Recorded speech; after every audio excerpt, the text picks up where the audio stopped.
तर म्हणून चैतन्य हे गोस्वामींनी चैतन्य महाप्रभूच्या आदेशावरून भक्तिराम सिंधूची ग्रंथाची रचना ही केलेली आहे आणि आपल्यासाठी आहेत आणि आपण सर्व रूपानुग आहोत. तर जीव गोस्वामी आहे, तर यांनी याच्यावर अनेक प्रकारच्या टीका लिहिली आहे. तर चैतन्य महाप्रभूचं तत्व पण आहे त्याच्यामध्ये, कशा प्रकारे चैतन्य तत्व आहे की किंवा विरण्याचे किंवा शूद्र घेणे श्री कृष्ण होता श्री गुरु होय. चैतन्य महाप्रभूचं तत्व आहे, कुणी शूद्र आहे, ब्राह्मण आहे, वैश्य आहे, शूद्र आहे, कुणी असो, पण ज्यांनी कृष्ण तत्व जाणलेला आहे तो गुरु शकतो. त्यामुळे या ग्रंथाचा उद्देश या ठिकाणी दिलेला आहे. ग्रंथाचा उद्देश काय? ग्रंथ लिहिण्याचा प्रत्येकाला गोस्वामी पदापर्यंत प्रगती करण्यासाठी प्रशिक्षण देणे या ग्रंथात ही शिकवून दिले आहे. बोधासापासून गोस्वामी बनायचं आहे. बोधास म्हणजे इंद्रियाचा सेवक आणि गोस्वामी म्हणजे इंद्रियांचा स्वामी, सर्व इंद्रिय नियंत्रित केलेले आहेत. अशा प्रकारे प्रगती करण्याकरिता प्रशिक्षण देणे ह्या ग्रंथात शिकवून दिले आहे. तर म्हणून अशा प्रकारे त्याचा आपण लाभ घेतला पाहिजे. तर जीव गोस्वामीने परत मूळ हरे गोस्वामी कृष्ण प्रभूजी, दंडवत प्रणाम. एक मिनिट विचारायचं प्रणाम होतं. बोला. प्रभूजी, ते पुस्तकाच्या किती नंबरवर आहे? पेज नंबरवर आपल्या चैतन्य महाप्रभूंचं ते तुम्ही सांगितलेले. ते निवेदन मध्ये दुसऱ्या पानावर. अच्छा, ते मोठं पुस्तक आहे त्याच्यामध्ये का? हा, निवेदन मध्ये दुसऱ्या पानावर आहे. म्हणजे ते मोठं पुस्तक आहे ते का? भक्ती रसायन हा अमृतामृत हा, त्याच पुस्तकावर चर्चा करतोय आपण. तुम्ही अच्छा व्हिडिओ चालू अच्छा. केलेला आहे का तुमचा? हा, हो, चालू केलंय. बऱ्याच जणांनी व्हिडिओ चालू केला नाही, त्याला विनंती आहे व्हिडिओ चालू करा तुमचा. अच्छा, तुमचा व्हिडिओ चालू झालेला नाही. झालंय प्रभूजी. भारती मिरजकर माताजी, सुवर्णमाला चांबरे माताजी, सुजाता गुरव माताजी आहेत, रुक्मिणी कृपा माताजी, तरणी गौरी माताजी, तुम्हाला नम्र विनंती आहे माझी. ज्योत्सना पांडा माताजी आहेत. सर्वांनी आपले व्हिडिओ चालू ठेवावे. ठीक आहे. प्रभूजी, प्रस्तावनामध्येच बघायचं का? हे प्रस्तावनामध्येच आहे का हे? प्रस्तावनामध्ये प्रश्नाच्या आधारे एक निवेदन म्हणून आहे. निवेदन एक मिनिट, एक मिनिट. निवेदन निवेदन पुस्तक आहे ना, निवेदन. हा हा हा. त्याच्या अनुक्रमणिका नंतर निवेदन आहे ते का? हा, निवेदन हा हा त्याच्यामध्ये हा. दुसऱ्या पानावर आहे संपूर्ण रोग सांगतो. हरे कृष्ण प्रभूजी, दंडवत प्रणाम. धरणो प्रणाम. बोला माताजी. प्रभूजी, स्टार्टिंग पासून ना तुमचा आवाज नव्हता येत, मध्ये मध्ये ना ब्रेक होत होता प्रभूजी. अच्छा, तर मी नाही आता सुरू केलेलं आहे, जास्त काही नाहीये. तर ओके फक्त ओके. हे चैतन्य निवेदन मध्ये पहिलं स्लाइड बघता तुम्ही. चैतन्य महाप्रभूने रूप गोस्वामीला उपदेश केला रामकिली या ठिकाणी आणि दशाश्वमेध घाट प्रयागमध्ये, आणि चैतन्य महाप्रभू शिष्य झाले. नंतर म्हणून ज्यावेळेस दशाश्वमेध घाटावर चैतन्य महाप्रभू रूप गोस्वामीला 10 दिवस हे भक्ती तत्वज्ञानाविषयी वर्णन केलं. तर ते संपूर्ण तत्वज्ञान रूप गोस्वामीने आपल्याला भक्तिरसार सिंधूमध्ये त्याचे नोट्स लिहिलेले आहे संपूर्ण. आणि भक्तिरस सिंधूचा उद्देश काय आहे?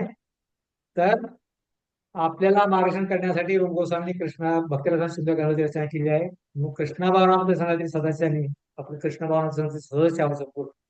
पण या महान ग्रंथाचा त्याने अवश्य लाभ घेतला पाहिजे आणि दृढ निश्चित झाले पाहिजे. तर ह्यासाठी रूप गोस्वामीने या ग्रंथाची रचना केलेली आहे. तर एवढीच आपण चर्चा केली.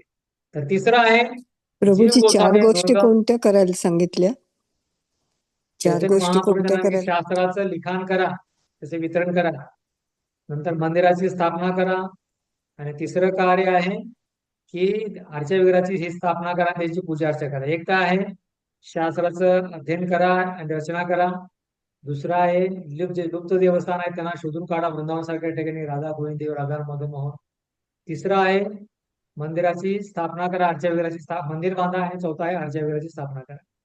एक आहे ग्रंथ लिहिणे, त्याचा प्रचार करायचा आहे, लुप्त स्थान शोधून काढायचं आहे, मंदिर बांधायचं आहे, आणि आरच्या विग्रहाची स्थापना करायची. 4 गोष्टी ज्या आहेत रोग सनातन याने चैतन्य महाप्रभूंनी ह्या 6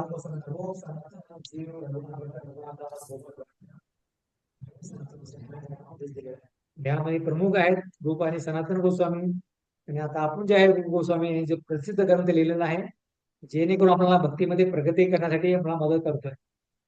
तर ह्या ग्रंथामध्ये आपण काय करतो आता या ठिकाणी चर्चा आपण करत आहे. ठीक आहे. आणि कोणाला काही प्रश्न आहे, शंका आहे, समाधान आहे, विचारू शकता.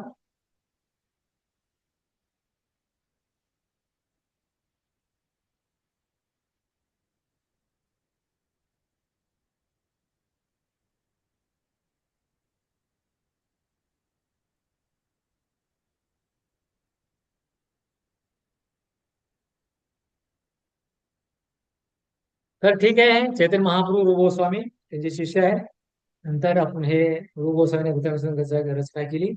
नंतर जीव गोस्वामींनी भक्तिरामनाथ सिंधू याच ग्रंथावर दुर्गम संयमी नावाची एक टीका लिहिलेली आहे जीव गोस्वामी. तर तुमच्या ह्या नोट्स मध्ये नाहीये आणि तुम्हाला मी नंतर भविष्यामध्ये याचा पीपीटी पण पाठवणार आहे.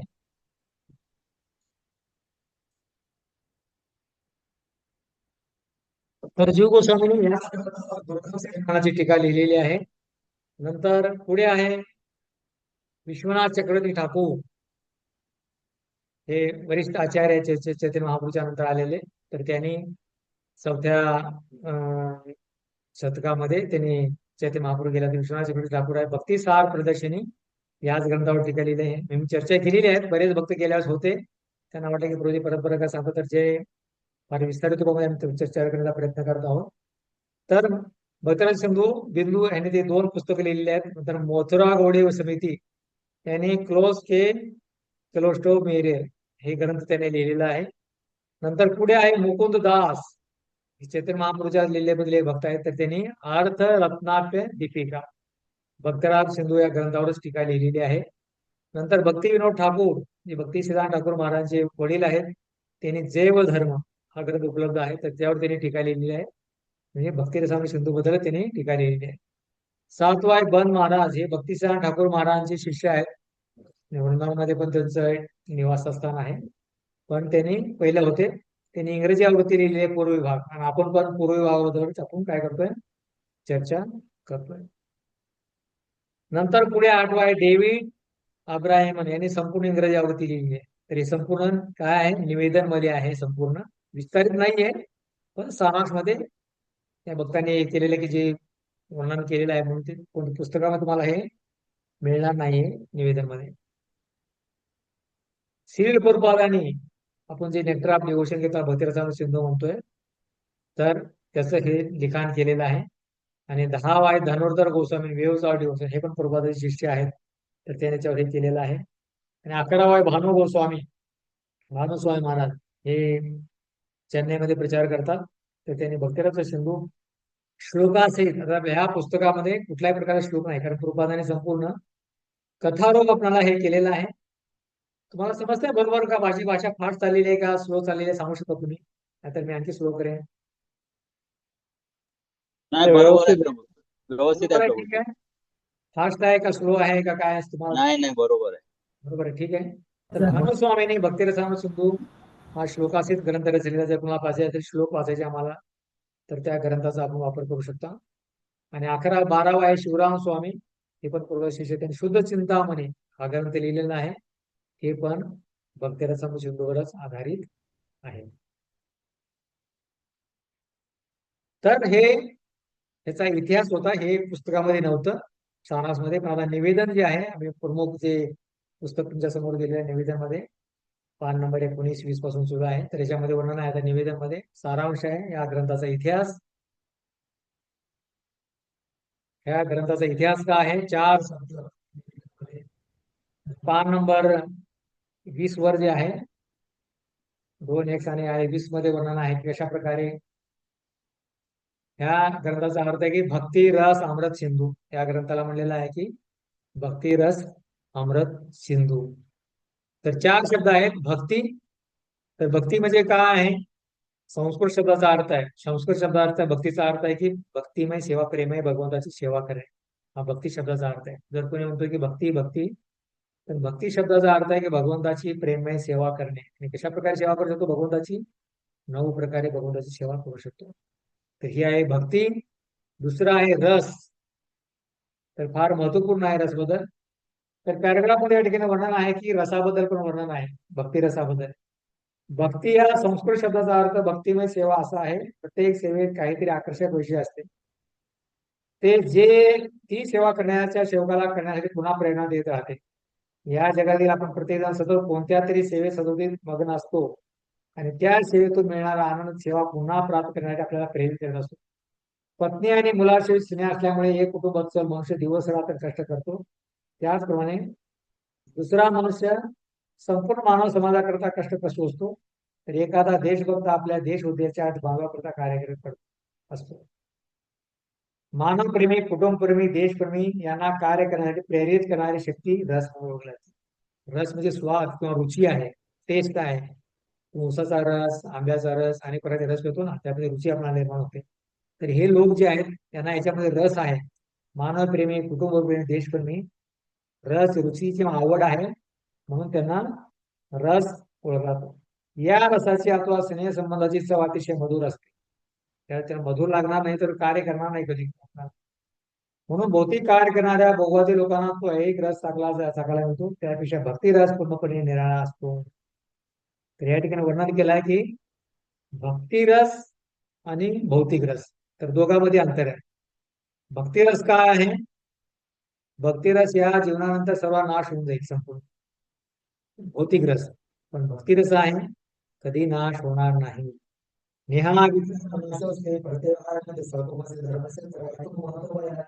भक्ती रस काय आहे? तू जर थोडा जरी स्वाद किंवा रुची प्राप्त केली तर त्याचा कधी नाश होणार नाही. कधी 4 माळा, 8 माळा, 12 माळा जप केला तर त्याचा जो रस आहे, स्वाद आहे, तो कधी नाश होणार नाही. पण भौतिक रस आहे, समाजात तुम्ही सेवा कराल किंवा कुठला काही स्वाद तुम्ही घ्याल तर तो लगेच रस होऊन जाईल. कोण जरी पिक्चर पाहिला किंवा कुठला रसगुल्ला खाला तर तो थोड्या वेळासाठी त्याला स्वाद मिळेल, पण नंतर तो रस नाहीसा होईल. पण भक्ती रस त्या प्रकारे नाही. भक्ती रसाचा कधी नाश होत नाही, भौतिक रसाचा संपूर्ण नाश होतो. म्हणून भक्ती रस पूर्णपणे निराळा असतो. भौतिक कार्य करणारे लोक दिवस रात्र काबाड करून एका विशेष रसाची प्राप्ती करतात आणि या रसाला इंद्रिय तृप्ती म्हणतात. जो भौतिक रस आहे पूर्णपणे त्याला इंद्रिय तृप्ती म्हटलेला आहे. भौतिक रसाची चव किंवा त्याचा आनंद फार काळ टिकू शकत नाही, म्हणून भौतिक कार्य करणाऱ्यांना आनंदाचे स्थान सदैव बदलावे लागते. संपूर्ण आठवडाभर काम करून एखाद्या व्यापाऱ्याला तृप्ती मिळत नाही, म्हणून सुट्टीच्या दिवशी थोडासा बदल हवा कारण तो अशा ठिकाणी जातो ते त्याला व्यापाराचा पूर्णपणे विसर पडतो. मात्र सुट्टी संपदा तो आपले पद पुन्हा बदलतो, व्यापारात पुन्हा व्यस्त होतो. भौतिक कार्य म्हणजे काही वेळापुरता करता एखादे पद स्वीकारणे, नंतर ते बदलणे. सतत परिवर्तन करण्याच्या या प्रक्रियेला शास्त्रीय भाषेत भोग त्याग असे म्हणतात. भोग त्याग म्हणजे इंद्रिय तृप्ती, वैराग्यामध्ये निरंतर परिवर्तन करीत राहणे. जीवात्मा सतत निरतृप्ती अथवा वैराग्याच्या पदावर राहू शकत नाही. परिवर्तन सदैव घडत असते. या दोघे मध्ये कोणतेही पद आपल्याला सुखी करू शकत नाही, कारण ती आपली नित्य अवस्था नाही. आपली नित्य अवस्था आहे जीवेरा स्वरूप आहे कृष्णाचा ध्यास, भगवंताची सेवा करणे आपली नित्य अवस्था आहे. आणि त्याच मला खरा रस, शाश्वत रस आपल्याला प्राप्त होऊ शकतो. इंद्रिय तिथे अधिक काळाकरता टिकून न राहिल्यामुळे तिला चपल सुख असे म्हणतात. उदाहरणार्थ दिवस रात्र परिश्रम करणारा साधारण ग्रस्त आपल्या कुटुंबियाला सुखी करण्यात यशस्वी होतो व हे करताना तो एक प्रकारच्या रसाचे आस्वादन करतो, परंतु त्याला मृत्यू होता त्याच्या भौतिक सुखाच्या प्रगतीचा त्वरित अंत होतो. म्हणून नास्तिक लोकांविषयी असे म्हटले जाते की त्यांना मृत्यूला परमेश्वराचा प्रतिनिधी म्हणून पाहावे लागेल. भक्तिमय सेवेद्वारे एक भक्त परमेश्वराच्या सान्निध्यात येत असतो, तर या उलट नास्तिक मनुष्याला मृत्यूच्या रूपात परमेश्वराच्या अस्तित्वाचे ज्ञान होते. मृत्यू सर्व काही संपले असते आणि नवीन परिस्थितीत आयुष्याचा नवा अध्याय प्रारंभ होत असतो. ही अवस्था कधी श्रेष्ठ असते तर कधी हीन श्रेणीची असते. राजकारण, समाजकार्य, राष्ट्रीय किंवा आंतरराष्ट्रीय कार्य इत्यादी सर्व प्रकारच्या कार्याचे परिणाम मृत्यूच्या सवयी निश्चित नष्ट होतात. फक्त भक्ती कार्यामध्ये आपण कार्य करतो तेच आपल्या शेवटी कार्यावर येणार, पण भौतिक जगामध्ये जे पण कार्य करतो, राजकारण, समाजकार्य, राष्ट्रीय, आंतरराष्ट्रीय सर्व कार्य काय होतात, सर्व काही नष्ट होतात. तर त्यासाठी जो भक्ती रस जो आहे तो सर्वात श्रेष्ठ आहे आणि भौतिक रस तो श्रेष्ठ आहे. हरे कृष्णा. कोणाचा जर माईक चालू आहे बंद करा, म्यूट करा, त्यानंतर बोला. कोणाचा चालू माईक? अलंकृता विशाखा माताजी तुमचा बंद करा माईक.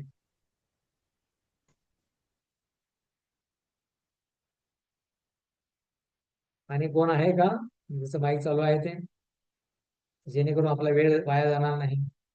सर्वांनी व्हिडिओ चालू ठेवलेले आहेत, फार धन्यवाद. तर पुढे आहे भक्तिरसा शुद्ध या ग्रंथाचे अध्ययन करून एखादा गंभीर भक्तिरसामध्ये ही आपण चर्चा केलेली आहे. पुढे आहे भक्तिरस, भगवंताच्या दिव्य सेवेतून मिळणारा रस मात्र मृत्यूसमयी नष्ट होत नाही, तो असाच अविरत राहतो, म्हणून त्याला अमृत असे म्हटले जातात. तर भक्तिरस काय विशेष गोष्टीवर आपले स्वाद आहे, रुची आहे, आवड आहे, तो भक्तिरस आहे. तो अमृत म्हणजे काय आहे? भक्ती आपण रस पाहिला तर अमृत आहे. अमृत आहे ते पिऊन कधी आपला मृत्यू होणार नाही. भक्तिरस किंवा भगवंताच्या देवेसेवेत मिळणारा स्मृतीसमय नष्ट होत नाही, तो तसाच अविरत टिकून राहतो, म्हणून त्याला अमृत असे म्हटले जाते. या विधानाची पुष्टी वैदिक शास्त्रात आढळते. भगवंते सांगितले आहे की भक्ताने जर भक्तिरसात अल्पशी प्रगती केली तरी त्याला भयंकर संकटातून वाचवू शकते. नेहा विक्रमणस्ती प्रत्यवायाने विद्यते सर्वमस धर्मसे तळायचो महत्व. भगवतीचा दुसऱ्या अध्यायाचा 40वा श्लोक. म्हणून मनुष्य जन्माची संधी प्राप्त न होणे हेच घोर संकट आहे. आपल्याला सामाजिक आणि कौटुंबिक जीवनाविषयीच्या भावनातून तसेच परोपकारवाद, राष्ट्रवाद, समाजवाद इत्यादी मार्गाने आपले मोठे कुटुंब मानून त्याविषयीच्या भावनातून विशिष्ट रस मिळत असतो. पण हा रस आपला पुढील जन्म मानवी देहामध्ये होईल याची मुळीच शाश्वती देऊ शकत. केवळ भक्तिरसच प्रदान केल्यामुळे, भगवंताची भक्ती प्रदान केल्यामुळे आपणच पुढचा जीवन मनुष्य प्राप्त होऊ शकतो. पण आपल्या वर्तमान जीवनातील प्रत्यक्ष कार्याद्वारे आपण आपल्या भविष्यातील देह निर्माण करीत असतो. तूच आहे तुझ्या जीवनाचा शिल्पकार असे लोक म्हणतात, पण त्यासाठी भगवंताची अनुमती आवश्यक आहे. एका जीवाच्या वर्तमान देहातील कृतीचा परिणाम म्हणून त्याला एका विशिष्ट प्रकारचा देह प्रदान करण्यात येतो. परमेश्वराच्या अथवा देवाच्या अधिकारानुसार जीवात्म्याला कार्याची नोंद केली जात असते. भगवद्गीतेनुसार हे दैव म्हणजे सर्व गोष्टीचे मूळ कारण समजले पाहिजे. श्रीमद भागवत सांगितले आहे की एखाद्याला भविष्यातील देह परमेश्वराच्या निरीक्षणानुसार किंवा देवनेत्रीच्या प्रक्रियेनुसार मिळत असतो. सर्व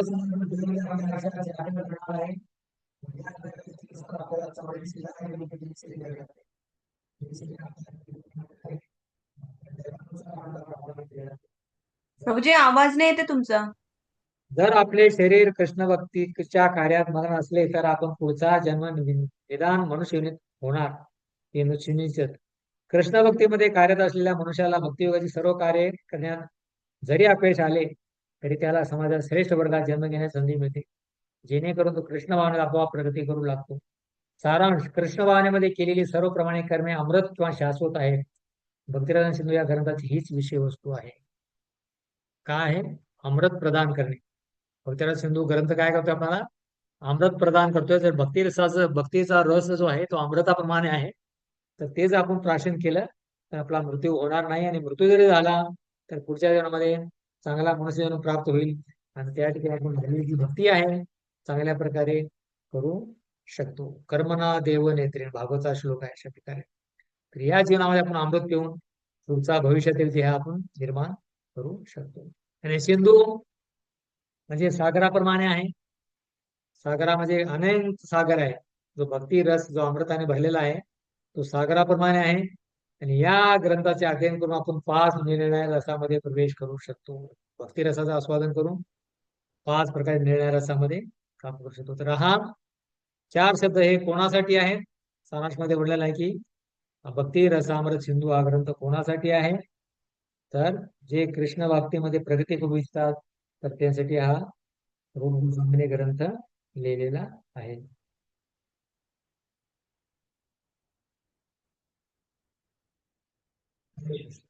निवेदन झालं तर आपला जो आता पुढचा जो भाग आहे निवेदनामध्ये आणखी पण पुढे वर्णन आहे कशा प्रकारे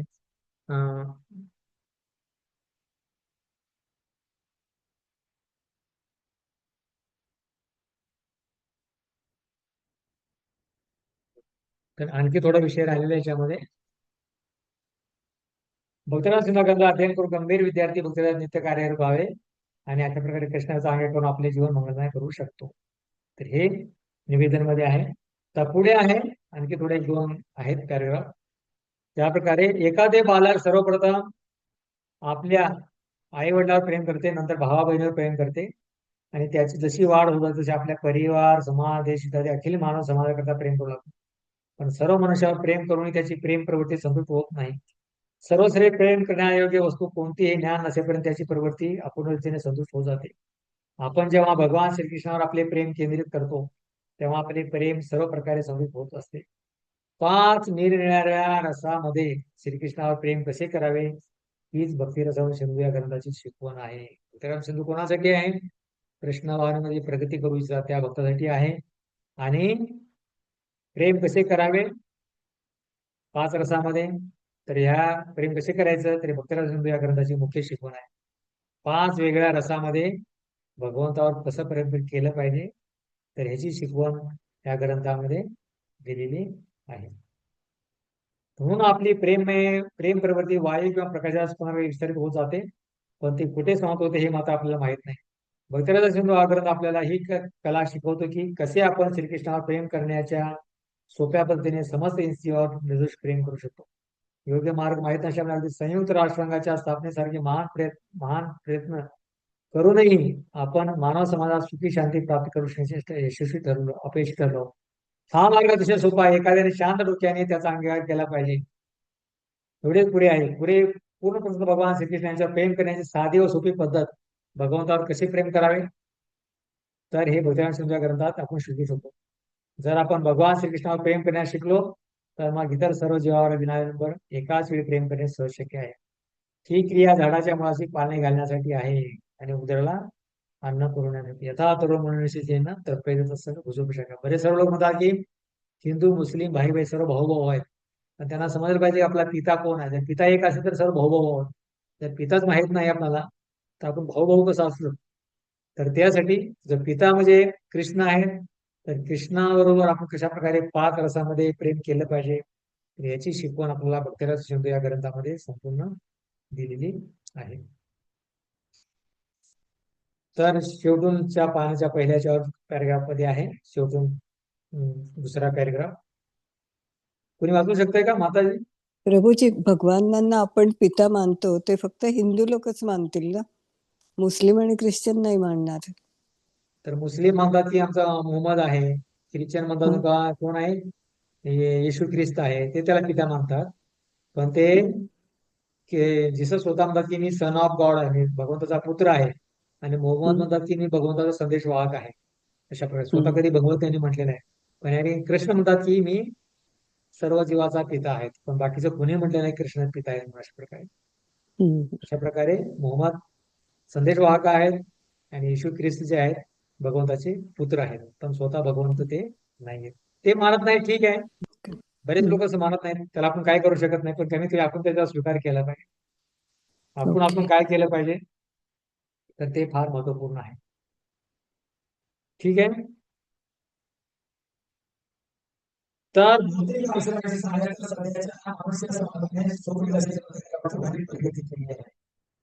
तरी तो सुखी नाही, कारण त्याने महत्वाचा मुद्दा अद्याप जाणलेला नाही.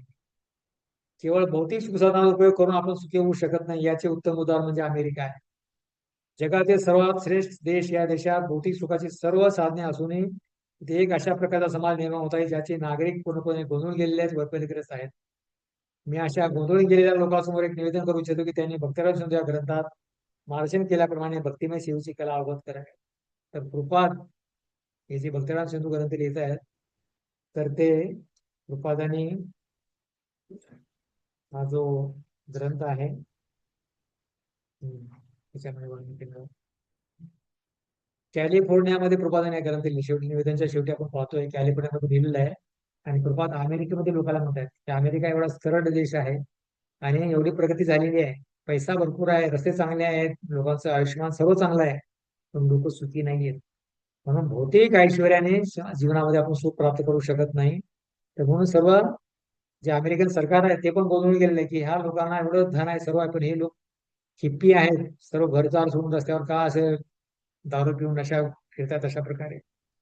तर म्हणून प्रभात की त्या सांगतात की गोंधळून गेलेल्या लोकांसमोर एक निवेदन मी करू शकतो की त्यांनी भक्तराज या ग्रंथात मार्गदर्शन केलं, आपण भक्तिमय शिवची कला लोक अशा लोकांना भक्ती शिकवत आहेत जे लोक गलीचे काहीच माहिती नाही त्यांना, तर त्यांनी भक्ती जर स्वीकारली तर ते सुखी होऊ शकतात. म्हणून आणि मला खात्री आहे की यामुळे त्यांच्या हृदयातील भौतिक अस्तित्वाचा दगदगता आणि त्वरित शांत होईल आणि भौतिक जीवनात प्रगती करून आपली प्रेम करण्याची काय आहे नित्यसिद्ध कृष्ण प्रेमा साधे करून सर्वनाथ करेल. आपल्या हृदयामध्ये प्रत्येकामध्ये भक्ती दडलेली आहे, पण काय करताय आपण ती झोपलेल्या अवस्थेमध्ये तिला जागृत करायचं आपल्याला. तर जागृत करायचे म्हणजे कृष्ण भक्तीद्वारे जागृत करू शकतो.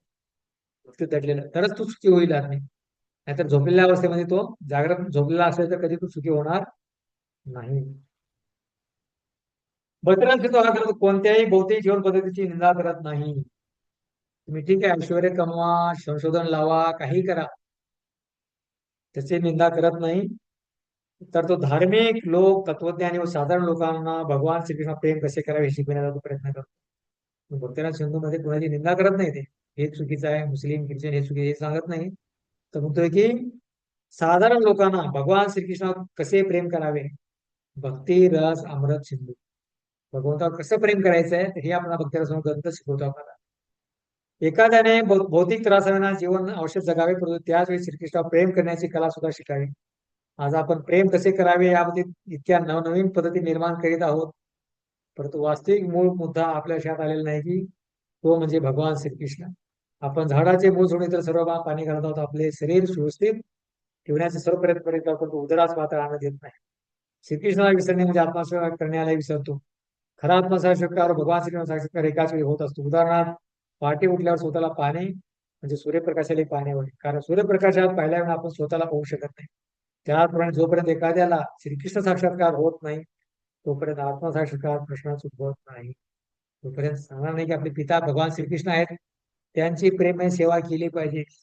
जोपर्यंत हे आपल्याला समजणार नाही कृष्ण भक्ती संपूर्ण आनंदाचं मूळ आहे.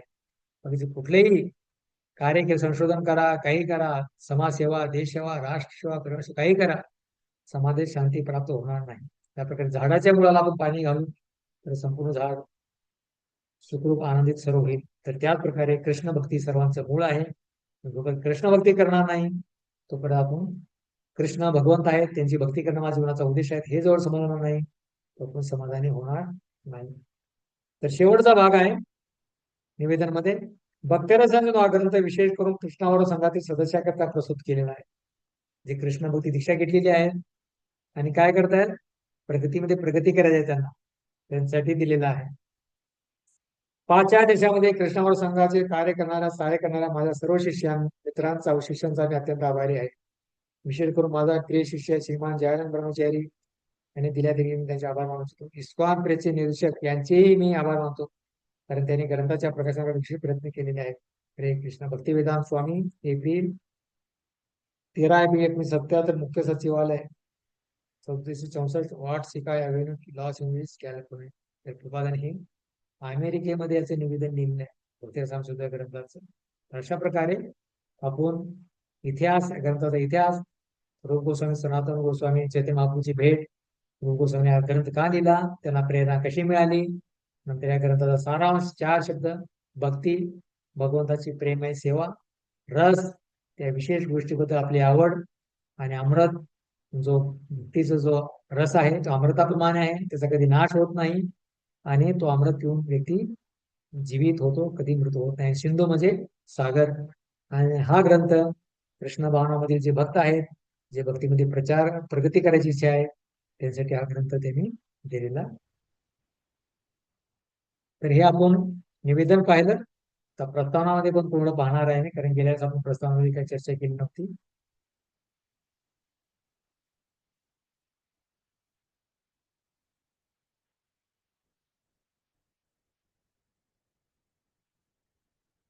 तर याच्याबद्दल कोणाला शंका समाधान असल्यास विचारू शकता काही निवेदनामध्ये, काही तुम्हाला समजलं असेल तर प्रस्तावनामध्ये परत आणखी विस्तारात आहे. गेल्या चर्चा केली होती, पण आज पण परत आणखी विस्तारितपणे आपण करणार आहे.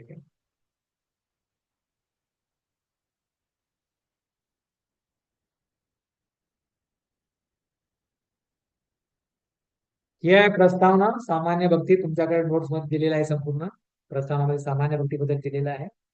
तर हे पण सारांश मध्ये करणार आहे अर्धा तासामध्ये. त्यानंतर पहिला जो अध्याय आहे ते होईल. तर भक्ती रस अमृत सिंधू, भक्ती रस अमृत आणि सिंधू या पूर्ण ग्रंथामध्ये त्याच्याबद्दल वर्णन आहे. तर प्रस्तावना आहे सामान्य भक्ती. तर याच्यामध्ये 3 विभाग आहेत.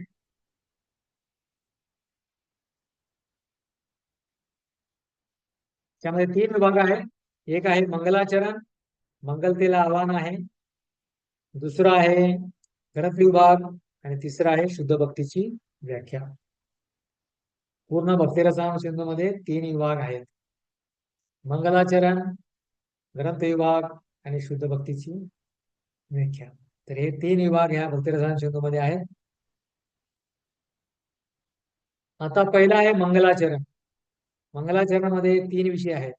मंगलाचरण म्हणजे मंगलतेला आवाहन करतोय. जेव्हा कोणी जो लेखक आहे त्यावेळेस ग्रंथ लिहितो तर त्यावेळेस तो प्रार्थना करतो, मंगलतेला आवाहन करतो. अशा प्रकारे चांगले शुभ कार्य त्यांच्या कार्य जीवनामध्ये व्हावे किंवा हे ग्रंथाची रचना करताना त्यांना चांगल्या प्रकारचे दिव्य दृष्टी प्रदान व्हावी, त्यांना मदत व्हावी, यासाठी तो प्रार्थना करते. तर मंगलाचरण मध्ये एक पॅरेग्राफ आहे, तर तुम्ही वाचू शकता. ज्या धर्माधिकारी माझं वेगळे पुस्तक आहे, प्रस्तावनामध्ये मंगलाचरणचा पहिला पॅरेग्राफ आहे, ते तुम्ही वाचू शकता. आणि पण बाकीच्या पण भक्तांनी पुस्तक आपल्या जवळ ठेवावे, जेणेकरून त्यांना पण सांगितलं जाईल की तुम्ही पण ते पुस्तक वाचन करा. नंतर विद्या धर्माधिकारी माता मंगलाचरण वाचा.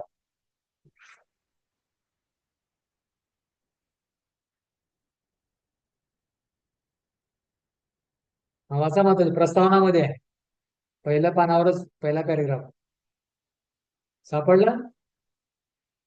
हा वाचा. हरे हा. कृष्ण. मंगलाचरण. श्रीकृष्ण पूर्ण पुरुषोत्तम भगवान आहेत. ते सर्व कारणांचे कारण तथा अखिल रसांचे मूर्त स्वरूप आहेत. हे रस अथवा संबंध म्हणजे शांत, दास्य, सख्य, वात्सल्य, माधुर्य, हास्य, करुण, भय, वीर, बिभत्स, अद्भुत व रौद्र. भगवान श्रीकृष्ण परम आकर्षक आहेत आणि त्यांनी आपल्या सर्वव्यापी दिव्य आकर्षणाच्या बळावर तारका, पालिका, श्यामा, ललिता व अंततः श्रीमती राधाराणी या गोपींना स्वतःकडे आकर्षिले आहे. मी त्यांच्या कृपेची अभिलाषा करीत आहे, जेणेकरून कृष्ण कृपा श्रीमूर्ती श्री श्रीमद भक्ती सिद्धांत सरस्वती गोस्वामी प्रभुपाद यांच्या आज्ञेवरून मी लिहित असलेल्या भक्ती रसामृत सिंधू नामक ग्रंथाचं लिखाण निर्विघ्नपणे पार पाडू शकेन. मी श्रील रूप गोस्वामी प्रभुपाद आणि श्रील भक्ती सिद्धांत सरस्वती गोस्वामी प्रभुपाद यांच्या चरणकमळांना नम्र प्रणाम करतो, कारण त्यांच्या प्रेरणेने मी भक्ती रसामृत सिंधू या ग्रंथाचे हे सार संकलन लिहित आहे. श्री चैतन्य महाप्रभूंनी शुद्ध भक्तिमय सेवेचे हे विज्ञान प्रतिपादन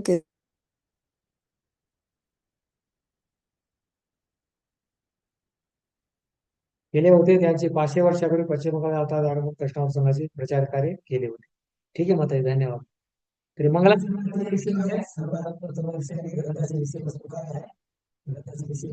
कृष्ण. तर दुसरं आहे लेखकाची वंदना. दुसरं आहे लेखकाची वंदना. लेखक वंदना करतोय, कोणाला वंदन करतोय? प्रभुपाद या ठिकाणी चैतन्य महाप्रभू गोसाव्यांना वंदन करतायत.